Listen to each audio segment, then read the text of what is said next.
Now, I had a listener question. Of course, I wanted to touch on this one with Bryan, but unfortunately, it seems like he's unable to join us here today. Looking at it from a MAC perspective, you've got Akron and Toledo here. Game 327, 328 on the board. Noon kickoff here for these two teams. And, it's a really interesting situational spot for Akron because they won last week against Western Michigan. It was a game that was postponed due to rain from Saturday to Sunday. And I had a listener question about, what sort of adjustment you make for Akron here with the shorter week.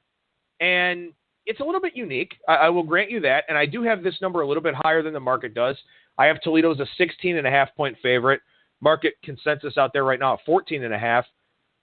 But two things. One, Akron won last week. Won on the road against Western Michigan, improved to 3-0 in conference play here. So maybe they're just a little bit better than we thought. Maybe they run a little bit deeper than we thought. And maybe this spot isn't that big of a deal for them. I mean, the trip from Akron to Toledo, couple-hour drive. It's a shorter trip than going up to Kalamazoo, obviously. But it's not that taxing. It's not overly significant. And the other thing here is that in the MAC, not only are you used to bus trips, you're used to, going and doing some different forms of travel there, but also you play all these crazy weeknight games.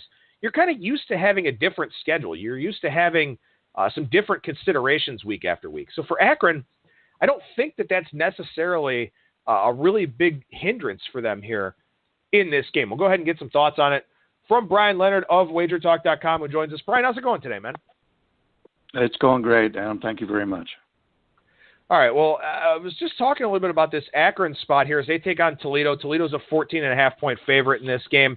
Akron, of course, played on Sunday last week because the game in Western Michigan postponed today due to the field flooding.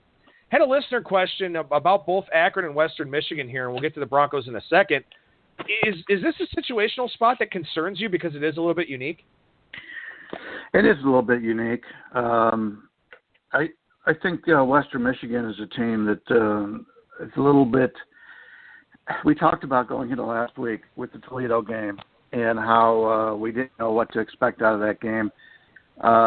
Toledo is one of those teams that coming into the season I thought was the elite team here, and they actually came out and played pretty well.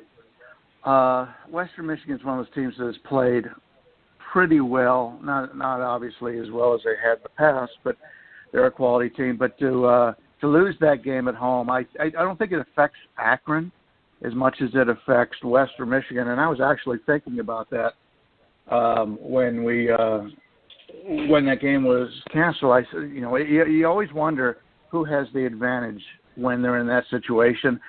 I kind of think the road team is because the road team is there and they're not going anywhere anyway. While the home team, it throws off a lot of the things that they were doing. So I'm more concerned about the way Western Michigan is going to come back this week after losing that game last week at home. And I don't think it affects Akron. I think Akron's one of those teams that is going to build off of it a little bit. It's a surprising team here. I mean, they're 3-0 in the MAC so far. I know they had some pretty key injuries that have kind of hurt them a little bit. Warren Ball going down, of course. And this is an Akron team that it's weird. I mean, it feels like they recruit some pretty decent talent, and the state of Ohio is very, very good for high school football. So I'm kind of surprised that they've been such an average team here. But if we look at their body of work, winning at Bowling Green, Bowling Green's not a very good team. They blew out Ball State. Ball State's had some injury problems this season as well. But that win last week against Western, and I understand, like you said, it was probably a spot that did affect the Broncos a little bit more.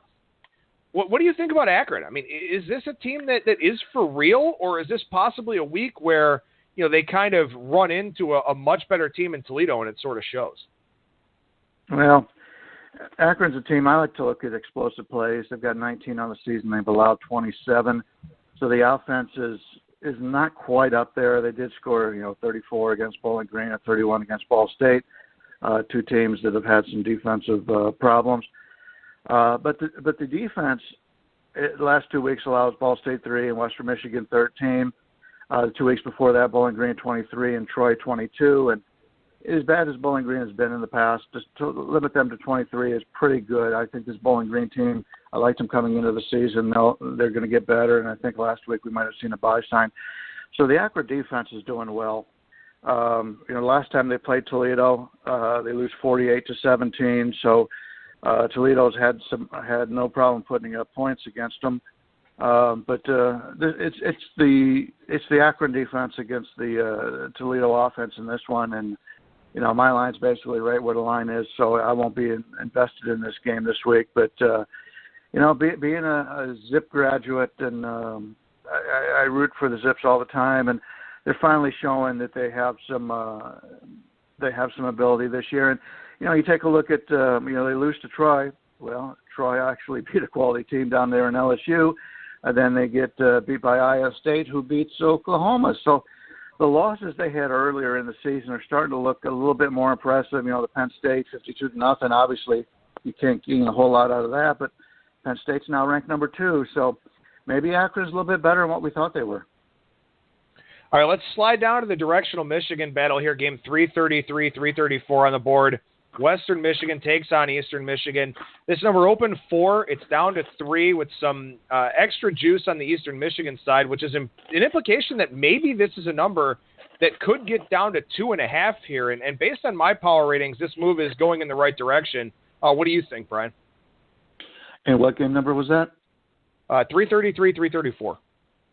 All right. Sorry about that. I made this line 1 on Western Michigan, so I'm leaning with the Eastern Michigan side. As I said, a little bit disappointed with the Western Michigan. Eastern's one of those teams that's played solid defense all season long. The most points they've allowed was last week against Army. They allowed 28. So you're always going to get a good defensive effort out of Eastern Michigan. Their explosive plays, they've had 25 and allowed 27. So I like this team. They've been under the radar. They haven't pulled off the upsets that they've had in the past, but this is a team that I'm looking to back when I can. They're usually underrated. Western Michigan, they did play USC and Michigan State, so these may be a little bit skewed in that regard, but their explosive plays have had 21 and allowed 32. So having 21 is the concern. The offense hasn't done a whole lot. They've only scored more than 17 points in the first half of the game once all year, and that was against that banged-up Ball State team. So not so sure that Western will be able to move the ball that well against Eastern in this game. And anytime you can catch a home underdog in a divisional rivalry, conference rivalry, is something I would like to take a look at. Last year, Western Michigan, as good as they were, only beat Eastern by 14 points, laying 23.5. So they've had some problems in the past. The year before that, they beat them by 30, laying 20. So they've had better teams. When they've had the better teams, they've looked pretty good. But I'm not so sure at this point that Western's that much better than Eastern is. And if there was anything, I'd look to play the homestanding Eagles in this one. Well, one of the things I talked about with Rolf Michaels last week, because I know Rolf likes to look at a lot of situational elements, particularly in college basketball, but I want to touch on this one from a college basketball standpoint, because that game in Buffalo basically was a college basketball score, 71-68, 7 overtimes in that one. So Western was already in a bad spot last week, coming off of a 7 overtime game. They were getting a lot of press for the long game and all that type of thing. Then they had that game postponed a day last week against Akron. One of the things that Rolf talked about is that he figured there'd be a 2-week hangover from the spot with that Buffalo game for Western. Is that a consideration for you this week? I'm not really sure. It's something you have to take into account. Buffalo didn't seem to have much of a hangover, and usually the teams that lose in overtime are a team I want to avoid. But Buffalo came out and played another solid game. Buffalo's the biggest surprise to me in this conference. They came into the season, I think most people had them rated as the worst team or second worst team in the conference. They showed a lot of heart this year. Buffalo's a quality team, and to lose a 7 overtime game and come back the next week and play as well as they did was really impressive to me.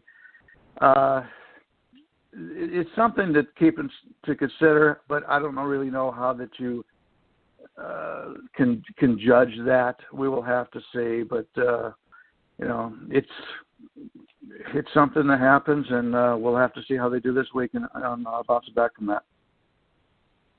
All right, one more MAC game I want to touch on with you here, and we'll touch on a couple of teams that we haven't talked about too much on the segments here throughout the season.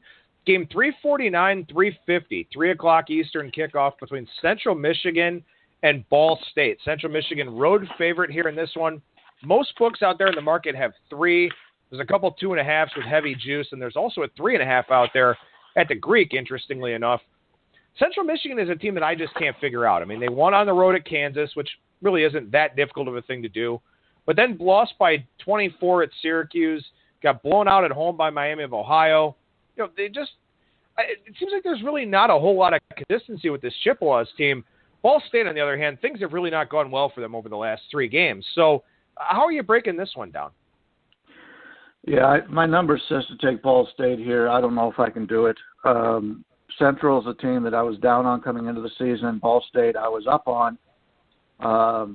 Central's played a little bit better than I thought. I've raised their ball rating by 0.5. Ball State I've dropped a little bit. The injuries have really hurt Ball State. They just haven't had the team that I thought they were going to have out there. You look at explosive plays, Ball State's down 8. Central's actually even on the season despite playing some pretty good ball clubs. They went into Boston College also, who just pulled off a nice upset of Louisville. Syracuse pulled off an upset at Clemson. It's that damn Kansas team. They just don't pull any upsets. But these are 2 teams right now. I think Central's the better team at this point, but how do I justify playing them as a road favorite here when, they've only won, they beat Kansas and they beat Ohio. I liked them in that whole Ohio game. I believe I had a play on. In fact, I know I had a play on that game as a double-digit dog, and they won that game straight up. It has to be a trust factor when you're betting, and I play a lot of ugly teams because that's where the value is a lot of times, and you can only get burned by the College of Charlestons and the Coastal Carolinas and those teams so many times, the UTEPs, until you realize, okay, well, even though my number says there's a play on these games, sometimes you just have to say, well, obviously, until I get these numbers correct, I can't play them. And that's the way it is right now with Ball State. My number says Ball State, but the last 2 weeks, losing 31-3 to Akron, 55-3 to Western Michigan, they are off a bye, and I like to play teams off a bye if they've got like a first-year coach because they can put in more plays. But Mike New's been there. This is the second season, so I don't know if they'd added anything in the off week. It's so many injuries on that Ball State team, as I said, that maybe they're not playing with, obviously the full deck of what they were supposed to be dealt with at the beginning of the season. So there's better games on the board. I'm going to be passing on this one. Well, Ball State played 3 straight road games before that bye. They played Western Kentucky, Western Michigan, and Akron. Now they finally get a home game, and then they've got a very quick turnaround to take on Toledo here during the week. This one's going to be next Thursday night, as we start to get some of that weeknight action here late October and heading on into November as well. So I want to see how they handle a situation like that and see what happens, with this team here going forward. But, Bryan, I know we had a little bit of a shorter segment here today. Hopefully everything's all right over that way. You're from wagertalk.com. What's going on over there? Going in to do videos today. We got 2 groups doing videos, so pretty excited about that. And hockey season started off to a 4-1 record in hockey. Had the Boston Celtics last night in the NBA. So everything's going well, and I apologize for getting on here late. Just some things going on here, and I wasn't able to make it earlier. And if you need me for anything else during the week, you just give me a call if you need a fill-in. I apologize for that. But, looking for another solid week here. And college has been somewhat of a struggle this year, but the NFL has been terrific. Another winning Sunday. I've been very selective on that and had a lot of success. But it's been a rough season. I don't know if you talked off there with a lot of the guys, but a lot of guys that I respect have had some struggles in the college, and hopefully we can all turn it around. You can follow Bryan on Twitter at @BLeonardSports. Bryan Leonard, wagertalk.com. Thank you so much, man. We'll talk to you again next week. All right. Take care.